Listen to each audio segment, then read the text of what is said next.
লাউড়া এতক্ষণে আরামটা হইলো। ফাটা উস্তাদ, তোমাকে একটা কথা বলবো আমি। দৌড় লাউড়া, এই কাজের সময় আবার কি কথা বলবি? লে বল বল, কি বলবি বল।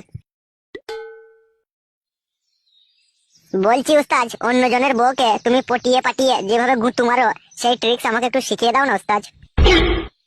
ওরে খেপাচোদা, এখন এরকম ট্রিক্স শিখতে যায় না, বুঝলি তো? এখন তোদের বয়স হালকা, কোথায় উল্টো পাল্টা করে ফেলবি, দি বেগরে প্রাণ হারাবে দর্শকের হাতে তোর। হ্যাঁ, বুঝতে পেরেছি, তুমি একা একা করবা, আমাকে শেখাবা না, তাই তো?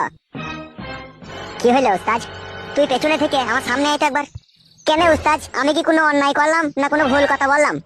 আয় না, তুই আমার সামনে আয়। বস, তুই বস, নিচে বস। বলবে কি জানতে চাইছিলি বল। উস্তাদ, তুমি রাগ করছো আমি জিজ্ঞেস করছি বলে? তুই কি বলতে চাইছিস কি? তোর উস্তাদ যা করবে তুইও তাই করবি নাকি? উস্তাদ, তুমি আমাকে ভুল বুঝো না, আমি দীর্ঘ 12 বছর থেকে তোমার শরীরের উপকার করছি, কখনো হাত টিপছি, কখনো